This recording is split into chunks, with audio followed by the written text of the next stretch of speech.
பாஜக கூட்டணியில் விஜய், திமுகவுக்கு எதிராக பவன் கல்யாண் மூலம் படுதீவிரமான பிளான். நிதிஷ்குமார் திடீர் ராஜினாமா. தேர்தலுக்கு பிறகு எடப்பாடி பழனிசாமிக்கு காத்திருக்கக்கூடிய எதிர்பாராத அதிர்ச்சி. எச் ராஜாவை மொத்தமாக ஓரங்கட்டி இருக்கக்கூடிய பாஜக. ட்ரம்புடைய மிரட்டலால் 140 கோடி இந்தியர்களை அடகு வைத்திருக்கிறார் மோடி. சீறி பாயக்கூடிய ஸ்டாலின், ராகுல்.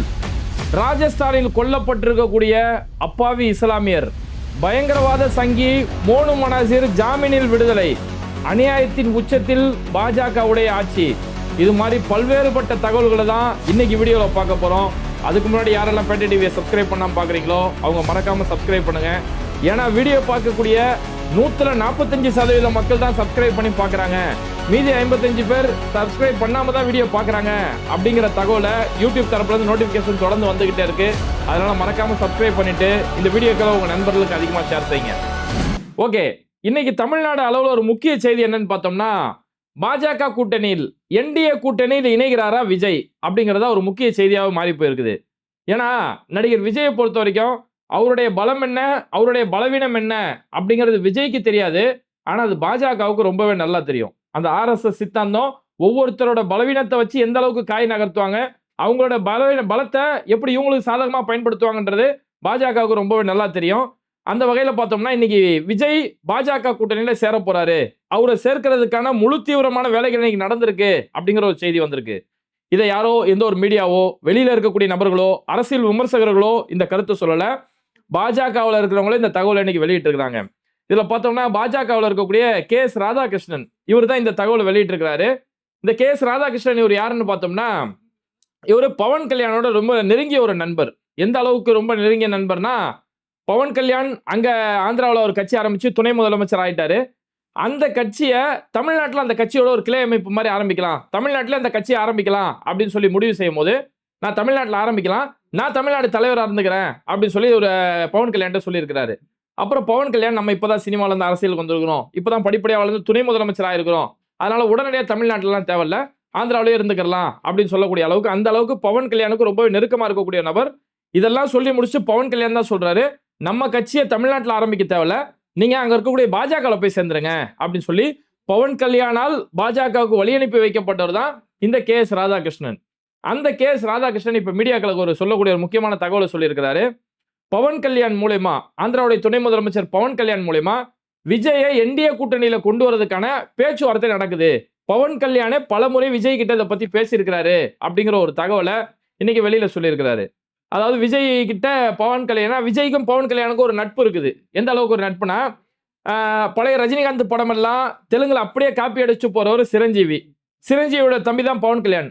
இவர் என்ன செய்வார், இவர் அடுத்த தலைமுறைங்கிறதால இவர் விஜய் படத்துல அங்கே காப்பி அடிச்சு போவாப்புல.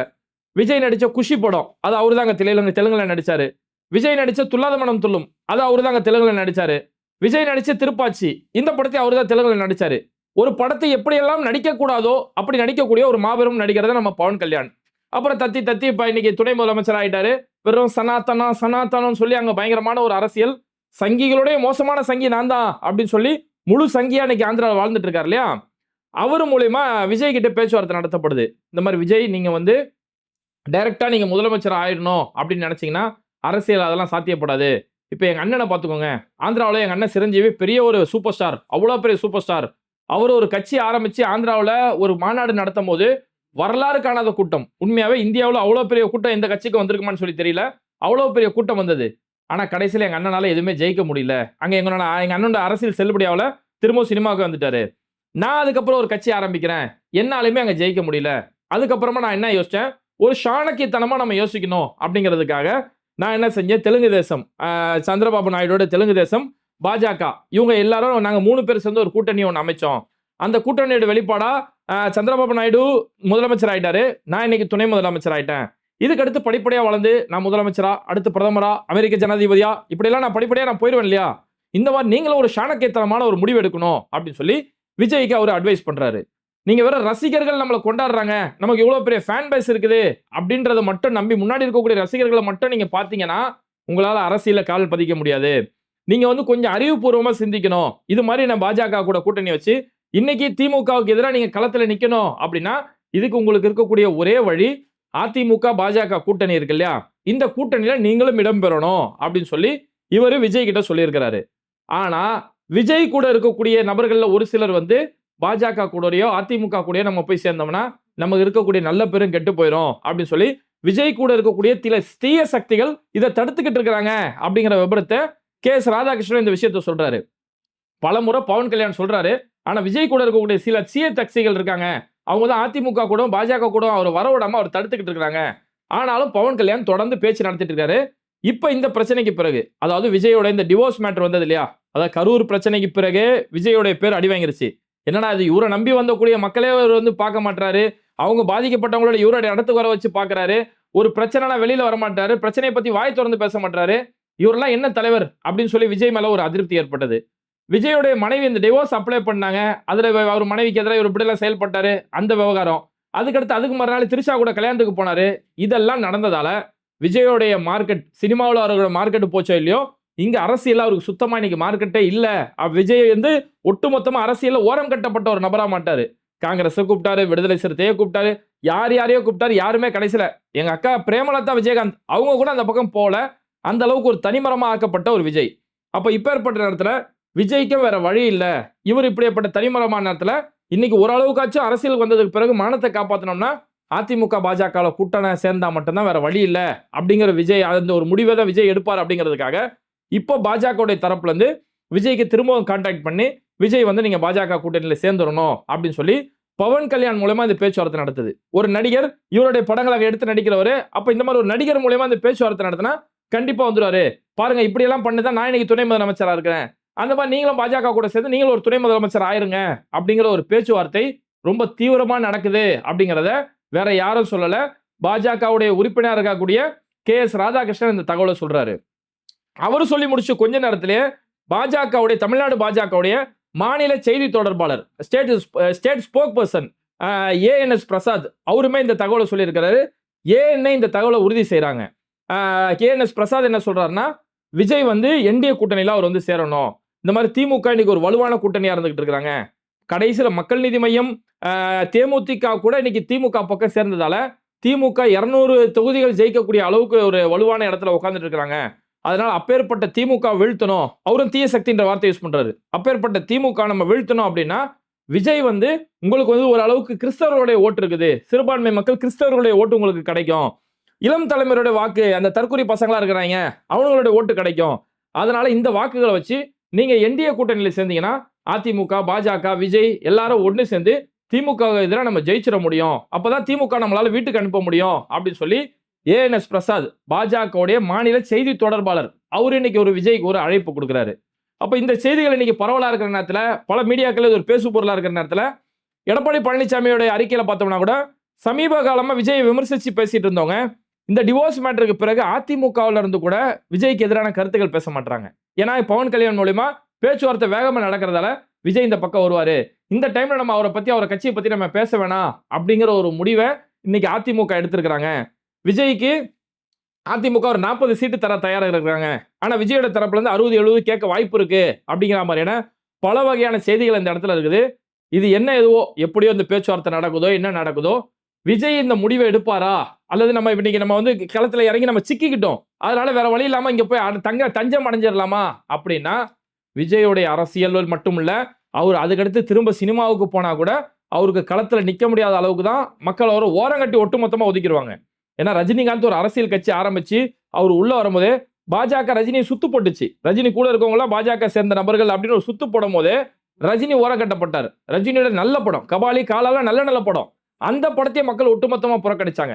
உடனடியா ரஜினிகாந்த் உஷாராயி அரசியலே வேணாம், என் மேல பாஜக வந்து எப்பவுமே காவி பெயிண்ட் ஊத்த முடியாது அப்படின்னு சொல்லி விலகி ஓடிட்டார், உஷாரா விலகிட்டாப்ல. ஆனா விஜய் வந்து இன்னைக்கு களத்துல நம்ம இறங்கி சிக்கிக்கிட்டோம், அதனால வேற வழி இல்லாம அதிமுக பாஜக கூட்டணியில போய் சேர்ந்துடலாம் அப்படின்னு போய் சேர்ந்துட்டாருன்னா தமிழ்நாடு மக்கள் மத்தியில இன்னும் விஜய் ஒதுக்கக்கூடிய ஒரு நிலைமைக்கு வந்துருவாரு. திரும்ப ஒரு சினிமாவுக்கு போனா கூட விஜய்க்கு அந்த இடம் இருக்குமா அப்படிங்கிறது பெரிய ஒரு கேள்விக்குறியா மாறிடும். ஏன்னா பாஜகவை பொறுத்த வரைக்கும் அவங்க யாரையுமே நிரந்தரமா வைக்க மாட்டாங்க. இன்னைக்கு பவன் கல்யாண் கூட வச்சிருக்காங்க இல்லையா, இந்த பவன் கல்யாண கூட நிரந்தரமா கூட வச்சிருப்பாங்களான வாய்ப்பே கிடையாது. ஒரு காலத்து அவங்க எல்லாருமே யூஸ் அண்ட் த்ரோ ஃபார்மாலிட்டி தான், யூஸ் அண்ட் த்ரோ அந்த மாதிரி வச்சிருந்து காரியமானதுக்கு பிறகு எல்லாருமே தூக்கி போடக்கூடிய ஒரு வேலையை தான் செய்வாங்க. அதுக்கு ஒரு மாபெரும் உதாரணம் இன்னைக்கு பீகாருடைய முதலமைச்சர் நிதிஷ்குமார். நிதிஷ்குமார் இப்ப தன்னுடைய முதலமைச்சர் பதவியை ராஜினாமா செய்ய போறாரு அப்படிங்கிற ஒரு செய்தி வருது. நிதிஷ்குமார் இப்ப ராஜ்யசபாவுக்கான தேர்தல் நடக்குது. ராஜ்யசபா எம்பிகளை தேர்ந்தெடுக்கக்கூடிய தேர்தல் நடக்குது. நிதிஷ்குமார் அவருடைய பெயர்ல ராஜ்யசபா எம்பிக்காக போய் அங்க போய் வேட்புமனு போய் தாக்கல் செய்றாரு. அப்ப அங்க வேட்புமனு தாக்கல் செஞ்சிட்டாருன்னா இவருடைய முதலமைச்சர் பொறுப்பை ஒரு ராஜினாமா செஞ்சே ஆகணும். அப்ப இவருடைய முதலமைச்சர் பொறுப்பை ராஜினாமா பண்ணிட்டாருன்னா இந்த பொறுப்புக்கு அங்க கூட்டணியில இருக்கக்கூடிய பாஜக தான் அங்க துணை முதலமைச்சரா இருக்காங்க. அப்ப பாஜக தான் முதல்வர் பொறுப்பை எடுத்துப்பாங்க அப்படிங்கிற ஒரு நிலைமை ஏற்படுது. வெறும் ஆட்சிக்கு வந்து இன்னும் நிதிஷ்குமார் ஆட்சிக்கு வந்து 4 மாசம் கூட ஆகல. இந்த 4 மாசத்திலே அவர் கையில இருந்து முதலமைச்சர் பதவி பறிக்கப்படுது. ஒரு சிலர் என்ன சொல்றாங்க, அந்த ஜேடியு நிதிஷ்குமாரோட ஜேடியு கட்சி சார்பில் அவருடைய மகன் வந்து முதலமைச்சரா வர்றதுக்கு வாய்ப்பு இருக்கு அப்படின்னு சொல்றாங்க. ஆனா அவர் மகன் வந்து இது வரைக்கும் அவர் அரசியல் களத்திலேயே கிடையாது. ஏன்னா நிதிஷ்குமார் தன்னுடைய ஃபேமிலில இருந்து யாருமே அரசியல் கொண்டு வரல. அப்ப அவர் மகன்லாம் முதலமைச்சரா வர வாய்ப்பு இல்ல. பாஜக அந்த இடத்துல முதலமைச்சர் பதவியை அபகரிச்சுப்பாங்க. இப்ப மகாராஷ்டிராவில் ஏக்நாத் ஷிண்டேவை சிவசேனால இருந்து பிரிச்சு இவங்க கூட்டணியில வந்து சேர்த்தாங்க. வேலை ஆனதுக்கு பிறகு ஒரு கட்டத்தில் வேலை ஆனதுக்கு பிறகு இன்னைக்கு அதுக்கடுத்து பாஜக அங்க முதலமைச்சர் பொறுப்பு எடுத்துக்கிட்டு ஏக்நாத் ஷிண்டே துணை முதலமைச்சர் இருந்தா இரு இல்லைன்னா வெளியில போ அப்படின்னு சொல்லக்கூடிய அளவுக்கு அங்க நிலைமை ஆச்சுல. இந்த நிலைமை தான் இன்னைக்கு நிதிஷ்குமாருக்கு 4 மாசம் தான் ஆச்சு ஆட்சிக்கு வந்து. அதுக்குள்ள அவர்கிட்ட இருந்து முதலமைச்சர் பொறுப்பை பறிக்கக்கூடிய விதத்துல இன்னைக்கு பீகாருடைய அரசியல் நிலவரங்கள் நடந்துட்டு இருக்கு. இது வந்து ஏதோ நிதிஷ்குமாரோட முடிய போறதில்ல. இதே நிலைமை கண்டிப்பா எடப்பாடி பழனிசாமிக்கு இந்த நிலைமை ஏற்படும். இன்னைக்கு எடப்பாடி பழனிசாமி விருப்பப்பட்ட பாஜக கூட்டணி வச்சிருக்காரு. வேற வழி இல்ல. அவர் முடியாதுன்னு சொன்னா இன்னைக்கு அவர் அதிமுக தலைவராக கூட இருக்க முடியாது. அப்பேற்பட்ட ஒரு சிக்கல் இன்னைக்கு எடப்பாடி பழனிசாமி இருக்காரு. ஒருவேளை அவங்க கற்பனையில RSS கற்பனை கனவுல வாழ்றாங்க இல்லையா, அந்த மாதிரி எடப்பாடி பழனிசாமி நாளைக்கு முதலமைச்சரவே ஆனாலும் அவருமே ஆட்சிக்கு வந்து 6 மாசமோ 1 வருஷமோ அதுக்கு மேல அவரால் முதலமைச்சரா இருக்க முடியாது. அதுக்கப்புறம் பாஜக யாரை தேர்ந்தெடுக்கிறாங்களோ அந்த நபர் இங்க முதலமைச்சரா வந்து அதுக்கு பிறகு தமிழ்நாட்டில் தாமரையை கால் ஊன்றதுக்கு பாஜகவுடைய அந்த மதவெறி கோட்பாடு இங்க கால் ஊன்றதுக்கான எல்லா கட்ட வேலைகளுமே இவங்க செய்வாங்க. அந்த மாதிரி இவங்க எல்லாருமே ஒரு யூசந்திரவா தான் பயன்படுத்துவாங்க. ஆமா, ஜெகதீப் தன்கர் எடுத்துக்கோங்களேன். நம்ம நாட்டுடைய துணை குடியரசுத் தலைவரா இருந்தாரு ஜெகதீப் தன்கர். அவ்வளவு பாஜக சித்தாந்தத்துல வாழ்ந்த ஒரு மனுஷன். அங்க ஒரு சபாநாயகரா இருக்கும்போது கூட காங்கிரஸுக்கு எதிராக அவர் பேசுவாரு. என்னடா இவர் சபாநாயகரா இல்ல பாஜக ஸ்போக் பர்சனா அப்படின்னு நமக்கு இருக்கும். அப்படியெல்லாம் வேலை செஞ்சுதான் ஜெகதீப் தன்கர் அவரே ஒரு கட்டத்தில் தூக்கி போட்டாங்க. அப்படி அவர் பதவியை ராஜினாமா செய்ய வச்சாங்க. சிவராஜ் சிங் சௌகான் மத்திய பிரதேசல பாஜக அவ்வளவு வேலை செஞ்சு முதலமைச்சரா இருந்து அவ்வளவு வேலை செஞ்ச நபர். பாஜக இந்த 2024 தேர்தலில் கண்டிப்பா ஜெயிச்சாகணும்னு ஒரு நெருக்கடி இருக்கக்கூடிய நேரத்தில் அவருடைய முதல்வர் பதவியை ராஜினாமா செய்ய வச்சு அவர் ஒரு MP போஸ்ட்ல வந்து நிக்க வைக்கிறாங்க. அந்த அளவுக்கு அவரையுமே ஒரு யூஸ் அண்ட் த்ரோவா யூஸ் பண்ணிக்கிட்டாங்க. ஏன் எடியூரப்பாவுக்கு பின்னாடி ஒரு பெரிய ஒரு ஜாதி ஓட்டு இருக்கு கர்நாடகாவில். அப்ப எடியூரப்பா அவர் மூலமா அந்த ஜாதி ஓட்டு மூலமா அவர் ஜெயிச்சிட்டாங்க. ஆனா ஜெயிச்சதுக்கு பிறகு உங்களுக்கு 75 வயசு ஆச்சு, அதனால நீங்க ராஜினாமா பண்ணுங்கன்னு அவர் ராஜினாமா பண்ண வச்சாங்க. ஏன் மோடிக்கு 75 வயசு மேல ஆச்சு, 76 வயசு ஆச்சு, மோடி ராஜினாமா பண்ணலையே. அப்ப இவங்களுக்கு தேவை என்னன்னா எடியூரப்பா மூலமா ஒரு வெற்றி தேவைப்பட்டது. வெற்றி பெற்றதுக்கு பிறகு பசவராஜ் பொம்மை அங்க முதலமைச்சரை உட்கார வச்சுட்டு எடியூரப்பா வீட்டுக்கு அனுப்பிட்டாங்க. இது மாதிரி தொடர்ந்து பாஜக பிளானே என்னன்னா, அவங்களுடைய அரசியல் யுக்தி என்னன்னா, ஒரு சிலரால காரியம் ஆகணும் போது அவங்களை யூஸ் பண்ணிப்பாங்க. காரியம் முடிஞ்சுன்னா அவங்க தூக்கி போட்டுருவாங்க. ஏன்பா நம்ம வெளியில இருக்கக்கூடிய எடியூரப்பாவோ சிவராஜ் சிங் சௌகானோ இது மாதிரி ஏன் வெளியில தூரமா இருக்கக்கூடிய நபர்களை பார்க்கணும். ராஜாவுக்கு என்ன நிலைமை ஏற்பட்டுச்சு? ராஜா பேசாத பேச்சா பேசினாரு. எவ்வளவு மதவரியை கக்க முடியுமோ அந்த அளவுக்கு கக்கணும் ஒரு மனுஷன். கடைசி அந்த திருப்பரங்குன்ற பிரச்சனை வரும்போது கூட இது சிக்கந்தர் மலை கிடையாது, ஸ்ரீகந்தர் மலை அப்படின்னாரு. அப்புறம் கடைசியா போய் ஒரு காமெடி படத்துல காமெடி ஹீரோவெல்லாம் போய் நடிச்சிருந்தாப்புல. ஒரு நகைச்சுவை நடிகரை அவ்வளவு தத்ரூபமா நடிச்சு பாஜகவுக்காக அவ்வளவு உழைச்சாரு. சிக்கந்தர் தர்காவுக்கு எதிராக அப்படியெல்லாம் பேசினாரு. கடைசியில சிக்கந்தருக்கு எதிராக போய் பேசி இன்னைக்கு சீக்கு வந்து உட்காந்துட்டு இருக்கிறாரு. அவரை சீன்றது கூட இன்னைக்கு பாஜகவில் ஆள் இல்ல. மோடி தமிழ்நாடுக்கு வராரு, மதுரைக்கு வந்துட்டு போனாரு. அமித்ஷா தமிழ்நாடுக்கு வந்துட்டு போனாரு. சரி, நம்ம பாஜக இவ்வளவு கத்துனாரு, அது வாங்குற காசுக்கு மேல இவ்வளவு கூணாரு. அந்த ராஜா இன்னைக்கு சீக்கு வந்து போய் பக்கவாதம் வந்து போய் இவ்வளவு கடக்குறாரு. ராஜா வந்து ஒரு பார்வை பார்ப்போம், எங்கேயாவது பார்த்தாங்களா? காரியம் முடிஞ்சா அதோட முடிஞ்சு போச்சு. அந்த மாதிரியான நபர்கள் ஏன் தேர்தல் ஆணையம் பொறுப்புல இல்லையா? தேர்தல் ஆணையத்தோட அதிகாரியா இருந்தாங்க. அதுக்கு பிறகு தேர்தல் நடக்கக்கூடிய நேரத்தில் அவங்க நைட்டா ராஜினாமா செய்ய வைக்கிற சம்பவம் நடக்கலையா? இதுதான் பாஜக ஃபார்முலா. இந்த ஃபார்முலாவை நம்பி விஜய் மட்டும் NDA கூட்டணியில சேர்ந்தாரு அப்படின்னா இது விஜயோடைய அரசியலுக்கு மட்டும் இல்ல, அவரோட அன்றாட வாழ்க்கையில கூட மக்கள் ஒரு ஓரம் கட்டக்கூடிய ஒரு நிலைமை தான் விஜய்க்கு ஏற்படும். இதெல்லாம் பார்த்து விஜய் கொஞ்சம் சுதாரிப்பா ஆயிக்கணும் அப்படின்னா இன்னைக்கு மக்கள் குறிப்பா விஜய் ரசிகர்களே விஜய் கிட்ட நீங்க எதிர்பார்க்கறாங்க. ஏன்னா பாஜக கிட்ட நீங்க எதுவுமே ஒரு பக்காவா ஐடியாலஜியா நீங்க அவங்கள்ட்ட எதிர்பார்க்க முடியாது. இப்போ டொனால்ட் ட்ரம்ப் ஒரு கோரிக்கை வைக்கிறாருங்க. இந்தியா வந்து ரஷ்யா கிட்ட நீங்க 30 நாளைக்கு நீங்க ஆயில் வாங்கிக்கலாம் அப்படிங்கிறாங்க. இந்தியா ஆயில் வாங்கணும் சொல்றதுக்கு ட்ரம்ப் யாரு? ட்ரம்ப் ஓனரா? இந்தியாவுக்கு ஓனரா? 140 கோடி மக்கள் நம்ம வாழ்றோம். நம்மளுடைய எண்ணம் என்ன? நம்மளுடைய செயல் திட்டம் என்ன? நம்ம நாட்டுக்கு எது சரி அப்படின்னு ஒரு ஒரு இறையாண்மை கொண்ட நாடு நம்ம தான் எதையுமே தீர்மானிக்கணுமே தவிர யாரோ எங்கேயோ உட்கார்ந்து இருக்கக்கூடிய உலகருடைய ட்ரம்ப் சொல்றதை நம்ம கேட்கணுன்ற ஒரு நிலைமைக்கு இன்னைக்கு மோடி நாட்டை கொண்டு வந்து இழுத்து வந்து விட்டுருக்காரு. இன்னைக்கு ரஷ்யா கிட்ட நம்ம இத்தனை நாளா சமீபத்தில் கொஞ்ச நாளா நம்ம ரஷ்யா கிட்ட ஆயில் வாங்கிட்டு இருந்தோம். உலகத்துல எல்லா நாட்டை விட ரஷ்யா சீப்பான ரேட்டு கொடுத்தாங்க. ரஷ்யா கிட்ட வாங்கிட்டு இருந்தோம். ஆனா ரஷ்யா கிட்ட நீ வாங்கக்கூடாது. இந்த எப்ஸ்டீன் ஃபைல்னு ஒன்று வந்தது. அதுல ஒரு மெயில்ல மோடியோட பெயர்னு ஒன்று வந்தது. அது வெளியான மறுநாளே இனி ரஷ்யா கிட்ட நாங்கள் ஆயில் வாங்க மாட்டோம். இனி அமெரிக்கா எங்க சொல்றாங்களோ அங்கதான் ஆயில் வாங்குவோம்.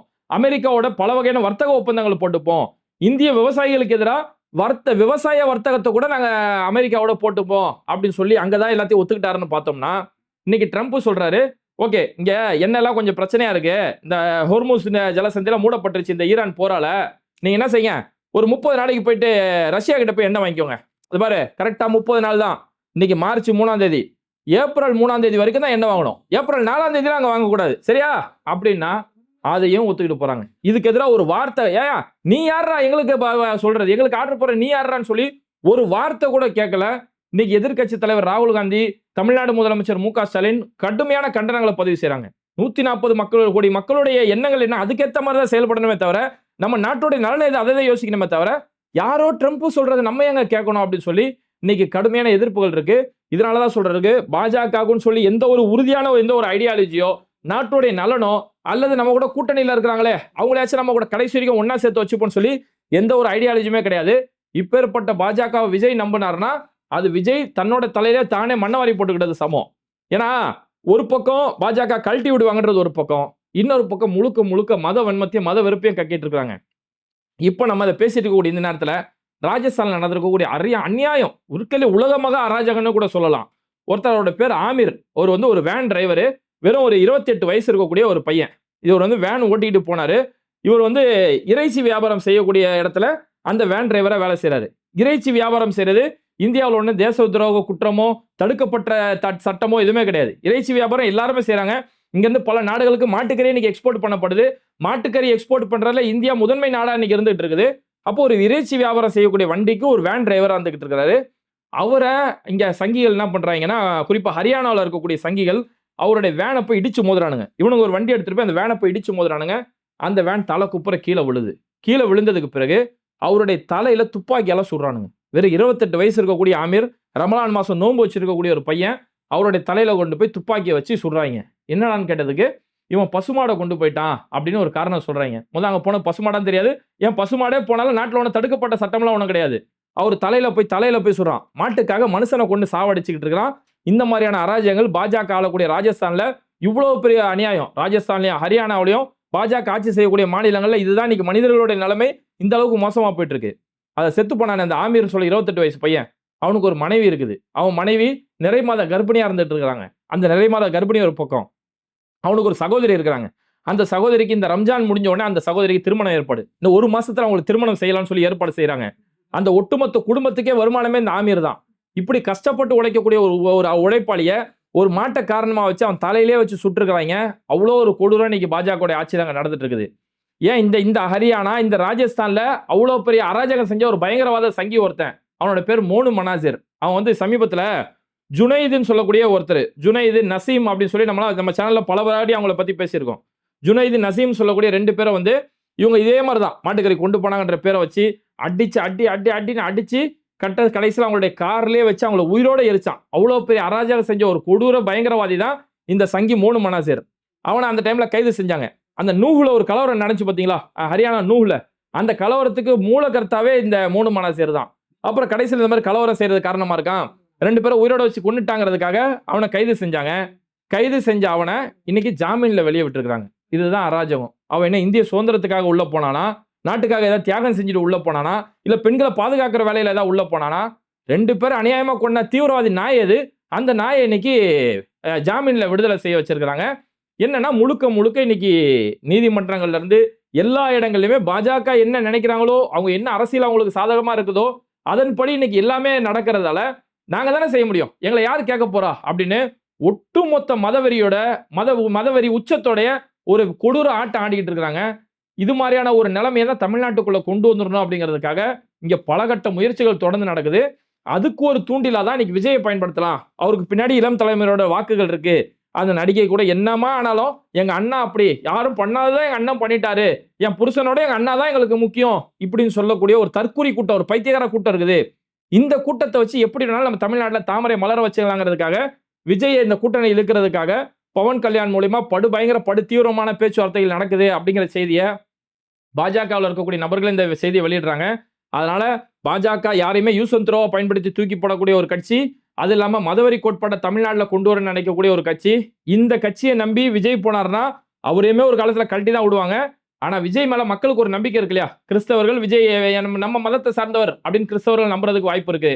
இல்ல இத்தனை நாளா சினிமாவில் நம்ம பார்த்தோமே, அக்கா தங்கச்சி சென்டிமெண்ட்ல நடிச்சிருக்காரு, அம்மா அப்பா சென்டிமெண்ட்ல நடிச்சிருக்காரு, இது மாதிரி நம்ம சின்ன வயசுல இருந்து பார்த்த ஒரு நடிகர் அப்படின்னு அவர் இத்தனை நாளா யாரெல்லாம் நம்புறாங்களோ அவங்களை எல்லாருமே நடுத்துறையில நிப்பிட்டு அவங்க எல்லாருக்கும் மிகப்பெரிய துரோகம் செஞ்ச ஒரு நிலைமை தான் விஜய்க்கு ஏற்படும். இப்பதான் ஒரு ஃபேமிலியா அவருக்கு எதிராக திரும்பி இருக்கு, எங்களுக்கு எதிராக துரோகம் செஞ்சிட்டாரு அப்படின்ற ஒரு நிலைமை இப்பதான் அவர் மேல ஒரு பேர் வந்திருக்குது. அந்த பேரால அவர் நாரி போயிருக்காரு. இனி விஜய் தமிழ்நாட்டுக்கும் துரோகம் செஞ்சிட வேணாம் அப்படின்னு தான் இன்னைக்கு அவரோட ரசிகர்கள் கூட அவர்கிட்ட கோரிக்கை வச்சுட்டு இருக்காங்க. இது மாதிரி வீடியோக்களை தொடர்ந்து பார்க்கறதுக்கு மறக்காம பேட்டை டிவியை சப்ஸ்கிரைப் பண்ணிட்டு இந்த வீடியோக்களை உங்க நண்பர்களுக்கு அதிகமாக ஷேர் செய்யுங்க. அதே மாதிரி முதல் கமெண்ட்ல நம்ம பேட்டை டிவியோட வாட்ஸ்அப் சேனலோட லிங்க் இருக்கு. அந்த வாட்ஸ்அப் குரூப்ல நீங்க இணைஞ்சிட்டாலும் அன்றாட செய்திகள் சம்பந்தமான அப்டேட் உங்களுக்கு அந்த வாட்ஸ்அப் குரூப்ல தொடர்ந்து வந்துகிட்டே இருக்கும். இந்த வீடியோக்களை உங்க நண்பர்களுக்கு அதிகமாக ஷேர் செய்யுங்க. இணைந்திருப்போம்.